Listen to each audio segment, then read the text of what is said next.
The sky cracked open like a great chasm, thunder rolling across the wild prairie. Rain pelted the earth in heavy sheets, drowning out every sound except the howling wind. In the heart of it all, a young girl stumbled through the storm, her bare feet sinking into the wet ground, her hands outstretched, searching. Her name was Eliza Mayfield, and she was blind. Only 12 winters old. Eliza had been born without sight but with an uncanny sensitivity to sound and the movement of air. She could tell when a hawk passed overhead, even when others heard nothing. She could trace the lines of a tree's bark with her fingers and know what kind it was. But none of those talents could help her now. She had wandered too far from the wagon train. One moment she'd been following the sound of her mother's voice and the rhythmic creak of the wagon wheels. The next, the wind had shifted, sweeping the sounds away, leaving her alone and confused. She called out, but her voice was swallowed by the roar of the approaching storm. The earth was foreign beneath her feet. This wasn't the packed trail. She had stepped into the unknown. Cold water lashed her face. Mud clung to her skirt and knees as she fell again and again. Her hands were scraped and bloodied. Her voice had grown hoarse from calling for help. No answer ever came. The prairie could be cruel. Her father used to say it wasn't the wolves or the weather that killed it was the silence. The long, empty, quiet after your last shout faded into nothing. And yet, something heard her. Across the ridge, where the storm blew with less fury, a man stood silent beneath a copse of wind-beaten pines. His name was Tasante, a Mohican warrior who had long since left his people. Once, he had been a hunter, a brother, a husband, and a father. Now he was none of those things. He lived alone in the hills. Some settlers called him Ghost of the Pines. They told stories around fires of a warrior who wandered in silence, who had once fought the Redcoats and later the Americans, who'd lost everything to fire and betrayal. Tasante did not care what they said. He had made peace with the earth, if not with himself. But that night, the wind carried something different, a child's cry. Not the wild cry of an animal. A word, a voice, a plea. He could not ignore it. Wrapping his deerskin cloak tighter around him, Tasante moved with deliberate steps down the slope. His moccasins made no sound. His dark eyes scanned the terrain, trained to spot the subtle shapes of the living, in a stormy world. Then he saw her. A small figure, soaked and shivering, crawling on hands and knees. Hair clung to her pale face. Her lips moved in exhausted murmurs. He approached slowly, as one would approach a wounded animal. But she didn't run. She didn't flinch. When he was within arm's reach, she lifted her head toward him. Her eyes unfocused, the irises a clouded gray. "Help please, Mama," she whispered. He crouched, watching her. The child was not Mohican. She bore the look of the white settlers, yet something about her helplessness, her fragility. Her blind eyes pierced the armor around his heart. She collapsed into his arms without a sound. Tasante gathered her up carefully, noting the deep scratches on her palms, the cold stiffness of her limbs. He moved quickly, almost weightlessly, back toward his lodge deep in the woods. The storm raged behind them. Lightning slashed the sky in jagged veins of fire. But within the pine-covered hills, there was stillness. Safety. He laid her gently beside the hearth, wrapped her in warm furs, and fed the fire with seasoned wood. For hours, he watched over her as she slept. She did not stir until dawn broke. When Eliza finally woke, the scent of wood smoke filled her nose. She heard the gentle crackle of fire and the faint rhythmic breathing of someone nearby. Her hand brushed something soft fur. Her lips parted in confusion. "Where am I?"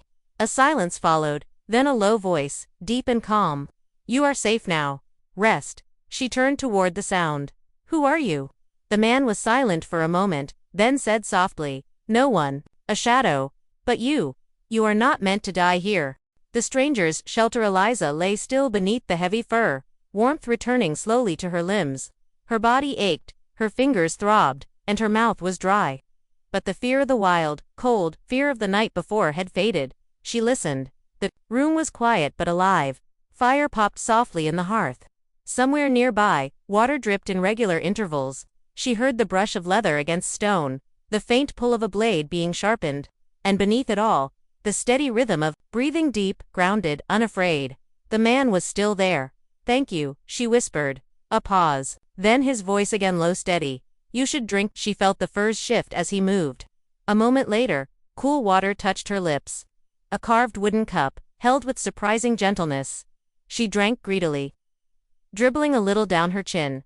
I was alone, she said after a time. I lost the trail. You were lucky, he said simply. Eliza frowned.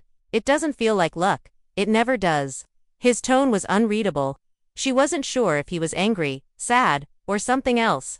Still, she wanted to ask more. My name is Eliza. Eliza Mayfield. He said nothing at first. Then Tasante. She repeated it carefully. Tasante. He didn't correct her. Are you Indian? She asked hesitantly. I am Mohican, he said. But I have been alone a long time. That word again, alone. It sat heavy in the room. Heavier than the storm ever had.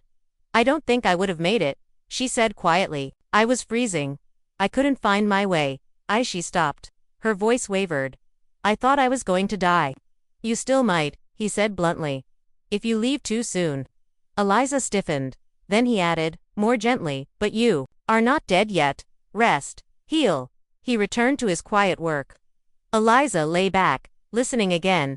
The air in the shelter was thick with unfamiliar smells, smoke, pine, tanned hides, and something sharp like herbs.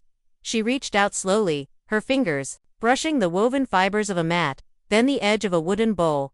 Everything was unfamiliar but clean, cared for. She could tell this man lived here alone, but he lived with purpose. Will you take me back to the wagons? She asked.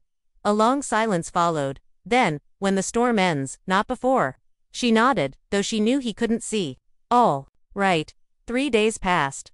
Outside, the rain finally weakened, but within the shelter, time moved differently. Tasante brought her food, simple stews of rabbit and roots, thickened with wild grain. He never hovered, never asked questions, but when she spoke, he listened. Eliza had never met anyone like him. You live out here all by yourself? Yes. Why? He didn't answer the first time, nor the second, but on the fourth morning, after they'd eaten and she sat warming her hands by the fire, he said simply, because the world out there is broken. She tilted her head toward him. So is hiding the only way to survive?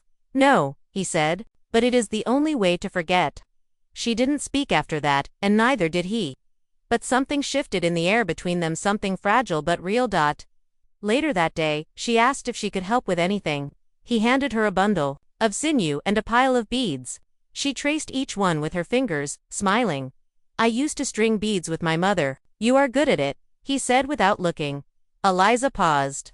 Did you have a family? Another silence. Then, yes. Where are they? Gone. She didn't ask more, but her fingers moved slower. That night, while Tasante sat, sharpening a knife, he spoke into the stillness. My wife's name was Nika, our daughter, Taya. Eliza looked up. They were taken, years ago. During the war, arrayed by men who wore your colors, drunk and armed. My family burned with our home. Eliza's heart clenched. She reached across the space between them, found his hand, and held it. He didn't pull away. I'm sorry, she whispered. You did not light the fire. He replied. But her fingers held on anyway, and for the first time in years, Tasante did not feel entirely alone. Echoes of the past. The forest had its own rhythms, lower than the world of towns and wagons, deeper than the chatter of settlers or the clang of iron tools. In Tasante's shelter, time moved with the firelight and the wind. Eliza had begun to memorize it. She could tell when it was morning from the birdsong outside, when it was noon by the warmth on her skin from the overhead sun filtering through the pines. Her body was healing, her hands still ached, and her ankle remained tender. But her strength returned with each passing day. She no longer flinched when she heard him moving. She no longer felt afraid of the silence. Tasante taught her small things. How to identify herbs by scent and touch. How to strip bark for kindling. How to move silently, not to hide, but to listen more clearly. She absorbed every lesson. Her blind eyes focused not on the world she could not see, but on the world she could feel. One morning, she heard him leave before sunrise. She waited, counting heartbeats, listening to the forest awaken. Then she arose, leaning on a carved walking stick he'd made for her. With careful steps, she followed the edge of the shelter toward the sound of the stream. He returned before midday and paused. When he saw her sitting on a mossy stone, feet dipped in the cold water, face turned toward the wind. You found the stream, he said. You told me it was 100 steps west, past the leaning birch. I counted. A flicker of approval crossed his face. You are learning. I want to, she said. Not just until you take me back. I want to know how you live. Tasante's eyes darkened slightly. and for a moment he didn't answer. Instead, he set down the rabbits he'd snared and began to clean them. It is not a life most choose. But you did. I had no choice, he said, stripping a pelt with practiced ease. When the fire takes your home, you walk away from the ashes. You do not sit in them. Eliza nodded. She understood, in her own way. She remembered the sickness that had taken her younger brother. The way her mother had stopped singing for weeks. How even her father's voice, usually so full of plans, had gone quiet. Grief had a sound. A shape, and Tacente carried it, like a second skin. Later, as they sat around the fire, she asked something she had held in her chest for days. Did you ever try to go back to your people? He did not speak right away. I did, he said at last. After the war. I walked for days, but my people were gone. Moved west, or scattered. Some were buried. He glanced at the flames. There is no going back. Eliza lowered her head. I don't know if my family is even still alive. They will be looking for you. Not in the right place, she said quietly. The wagons kept moving. If they didn't stop, they could be miles away by now. They will stop when they see you're gone. What if they think I died in the storm? Tacente didn't answer. She hugged her knees. Maybe I did. He turned toward her. You are here. You breathe. That is enough. She looked toward the sound of his voice. And you? Are you here? Or are you still in the fire? That silenced him. For a long while, only the fire crackled between them. Then he said, You ask much for one so young. I've lived through storms too, she replied. He nodded, slowly, respectfully. That night, as she lay beneath the firs, she dreamt of walking through a forest with eyes that could see. Trees towered above her, their branches whispering ancient truths. A man walked beside her, shadowed but steady. She could not see his face, but she knew his voice. He said, You do not have to see to remember. You do not have to forget to live. When she woke, she did not know if the voice had come from her dream or from Tacente, but it stayed with her. Into the open by the seventh day, the clouds had broken, and the sky revealed its vast, endless blue. Birds darted through sun-drenched branches. The storm had passed, but something deeper had shifted to Tacente stood at the edge of the clearing. Arms crossed, watching the forest trail. Eliza stood beside him, leaning on her walking stick, her face tilted toward the sun. Her cheeks were fuller, her skin no longer pale. The bruises had faded. Her voice had gained strength. It's time, he said. She nodded once. To find the wagons. He hesitated. Yes, but he did not move, neither did she. For the first time, the thought of returning filled her not with hope, but with uncertainty. The world beyond this forest felt distant, now louder, faster, rougher. Here, every sound had meaning. Every silence had purpose. She had come to know herself in this stillness. What if they're gone? She asked softly. Then we follow, he said. Or, you stay. The words landed between them like a stone, dropped in calm water. Eliza turned toward him. Stay. You have learned quickly. You are strong. If you choose to remain, I will not send you away. It was not said with warmth, but with sincerity. That was how he always spoke, without decoration, without promise, only truth. Eliza felt her throat tighten. She had longed to be seen as more than a burden. Her blindness had always defined her to others. But not to him. You don't think. I'm broken. You are scarred, he said. But scars do not mean weakness. They mean you lived. She smiled faintly. Then you must be covered in them. He nodded. Inside and out. They spent the day preparing. Tacente fashioned a sling for her ankle from twisted bark and softened hide. He packed smoked meat, dried berries, a water gourd, and a small pouch of healing herbs. He gave her a piece of carved wood before they left, a small animal figurine, rough but sturdy. It is a fox, he said. Why? Foxes do not run in straight lines.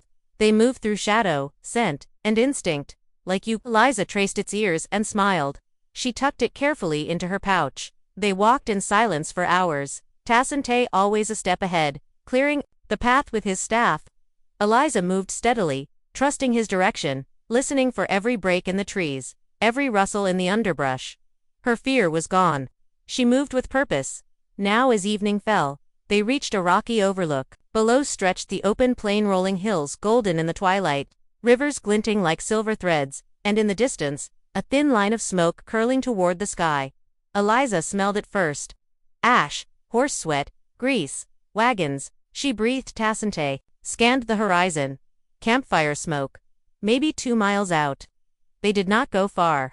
Her heart leaped. Relief and dread mingled in her chest. I want to see them, she said. To know. He nodded. They made camp on the ridge, not daring the descent in darkness. As they sat by the fire, Eliza asked the question that had been growing inside her. Do you think if I find them, they'll be different?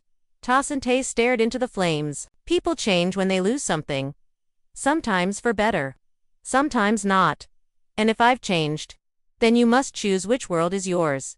She turned his words over in her mind. The fire cracked. An owl hooted from a nearby tree. Did you choose to leave? She asked, after they died? He nodded. I chose to live where the dead still speak, where their voices are not drowned by noise. She was quiet for a while. Then, you could come with me. He did not answer. The silence that followed was not cruel, it was careful. I would be hunted, he said finally. They would not welcome me, but I would, she said. He looked at her, then really looked. Her face illuminated by firelight, her gray eyes blind but not lost. A child, yes, but more than that. A survivor, a seeker, a spirit strong enough to walk through storm and shadow. I know, he said. Between two worlds morning came with a soft breeze and the scent of distant fires. Eliza woke to birdsong and the rustle of dew-soaked grass. Tasante was already awake, kneeling near the cliff edge, eyes fixed on the smoke trails drifting from the plains below. She joined him, her stick tapping lightly against stone. They're still there, he said. The wagons haven't moved. Then it's time, Eliza whispered. He glanced at her, then slowly nodded. We'll go down after we eat. They're a half-day's walk no more. Eliza turned her face toward the breeze. And after? That is your choice. They broke camp quietly.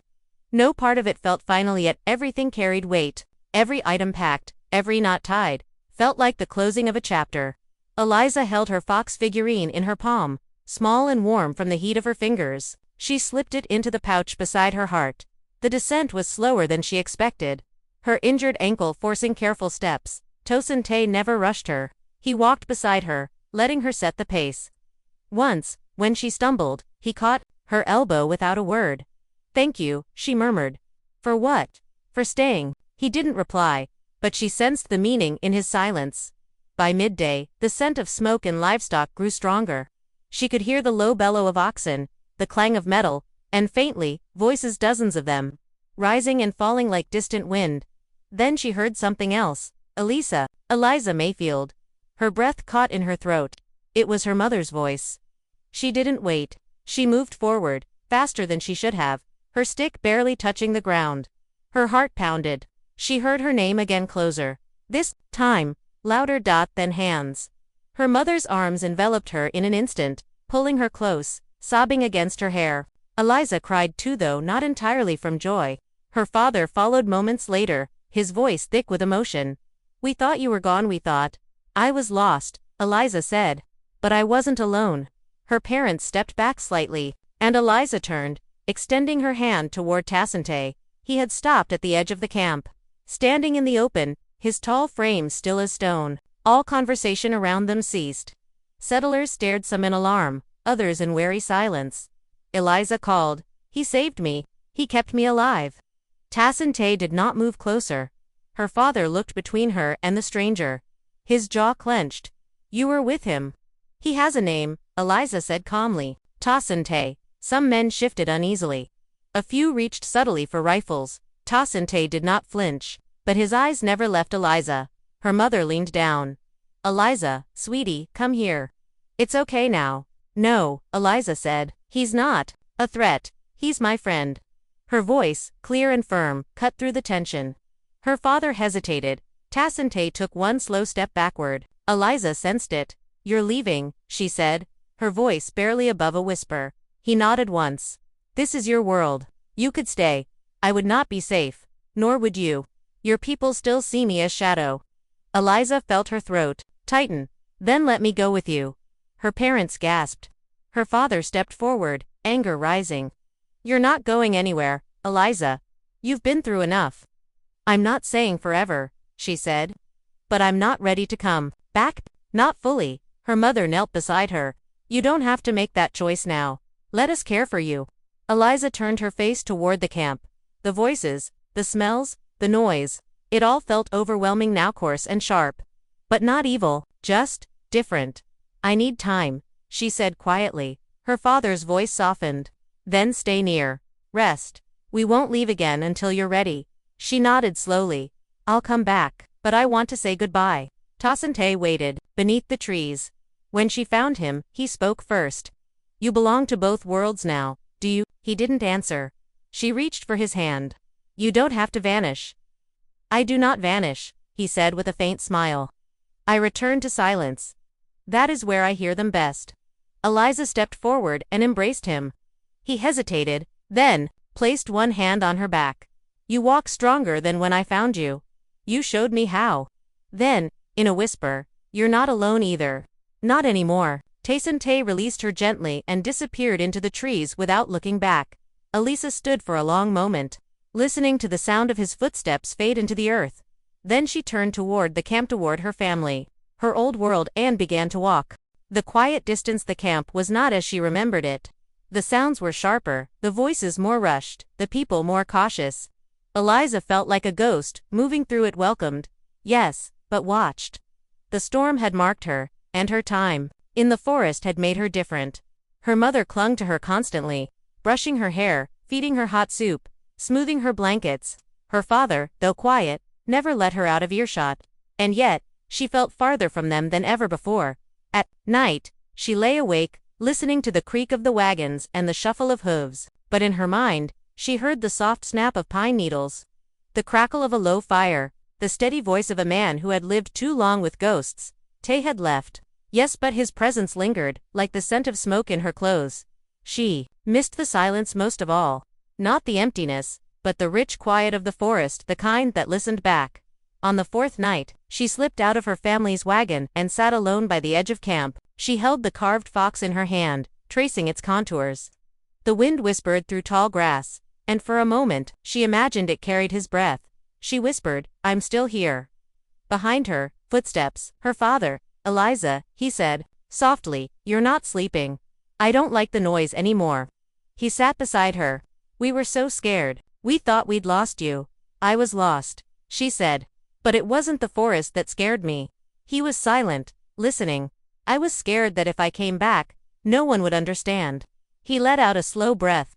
Maybe we don't. Not fully, but we want to try. She nodded, though she wasn't sure if she believed it yet. Some folks are uneasy, he continued. About the man you were with. He has a name. I know. Tasante. He said it carefully. You trusted him. He saved me. Not just from the storm. From fading.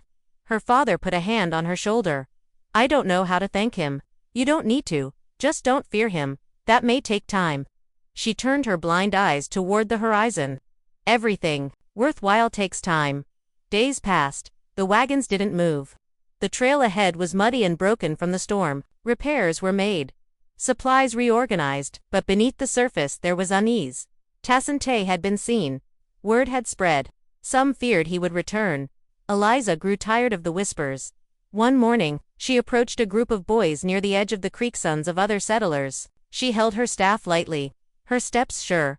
They stopped talking as she came near. You're the blind girl, one of them said. Yes, the one who lived with the Indian. He's a man. His name is Tasante. A boy snorted. Bet. He was gonna keep you. Raise you like a squaw.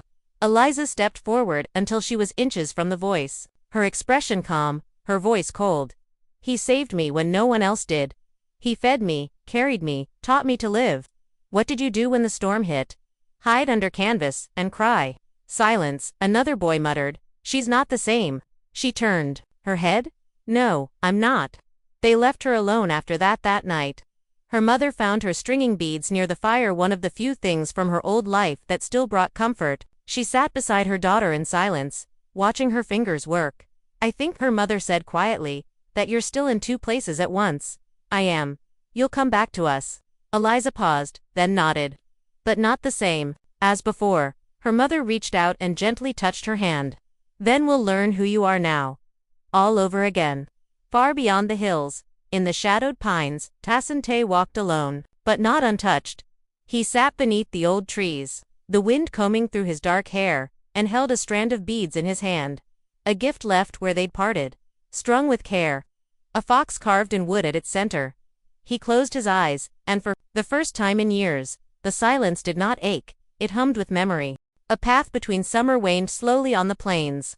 The grasses dried to gold, cicadas hummed in the warm dusk, and the wagon train prepared for its final push westward. Eliza stood at the edge of camp each morning, walking the trail alone, her stick finding each rut and stone with ease. Her ankle had healed, her back had straightened, but her heart remained divided. The other settlers gave her space, not out of cruelty, but caution. She had become something unfamiliar, neither child nor woman, settler nor stranger. Some feared she was marked by the woods. Others whispered that she had gone half wild. Only her parents stayed constant, though even they could sense the difference in her. "She listens too long to the quiet," her father said once. "She's learned to speak with it," her mother replied. That morning, the scouts returned with news. The pass ahead was clear. The wagons would move at dawn. Eliza felt her chest tighten. That night, she sat alone at the fire, the fox carving warm in her hands. Around her, laughter rose from other families, stories shared beneath the stars. But she was far from them. Even as she sat in their midst, she rose and walked toward the woods. She found the tree where they had parted. She hadn't returned since that day. But now she stood beneath it, listening. She didn't expect him to be there, and yet, "I knew you'd come," said the voice from the shadows. She didn't startle. She only smiled. "You heard me. I always hear," Tassante said as he stepped from between the trees. He looked unchanged, tall, quiet, with the eyes of a man who knew both grief and the earth. "I leave tomorrow," she said. "I know. I didn't want to go without seeing you again. I didn't want you to." They sat in silence for a time, side by side on the roots of the tree. The forest around them whispered with life, soft and knowing. "I still feel you sometimes," she said. "When the wind shifts, when the fire crackles a certain way." He nodded. "Because you carry the forest with you now. Even among your people, I'm afraid I'll forget." "You won't. The silence never leaves you once you've heard it." She turned her face to him. "Will you ever come back?" He looked up toward the stars. "Perhaps. When the trail is safe. When they are ready to see not a warrior, not an enemy, but a man." "They'll listen to me," she said. "Someday, they'll listen. I believe you." She reached into her pouch and pulled out the beaded strand she had made a twin to the one she left him before. This one held a feather, a fox, and a small circle carved from bone. "For you," she said. He accepted it with care, running his thumb over the carving. "You make the past live." "No," she said. "I make it walk beside me." They stood, neither said goodbye. She turned and walked back toward the flickering fires of the camp, and he vanished into the trees, quiet as breath. 3 years passed. Eliza stood beneath a wide sky, taller now, her face calm and proud, her hair braided in the Mohican style, her eyes blind as ever, yet she saw more than most. She had returned to the settlements. Yes, she had traveled with her family, learned new languages, stood up to those who mocked, taught those who would learn. She had walked between two peoples and never let either name her. She was not lost. She was the path itself. At night, she told stories around campfires, about the storm, about the man in the pines, about how silence can save as much as speech. Some called her a strange girl, others called her wise. One night, as she spoke, a shadow moved near the edge of the firelight. She paused, smiled, and continued the story. Years later, legends would grow. They spoke of a blind girl who walked with wolves, who disappeared into forests, and returned with truths, who wore a fox at her neck and silence in her step. And they spoke of a lone Mohican, tall and watchful, who guarded her from the edge of the trees. Two spirits bound by storm and survival, neither wholly settler nor native. Just souls who found, in each other, a way forward, a way between.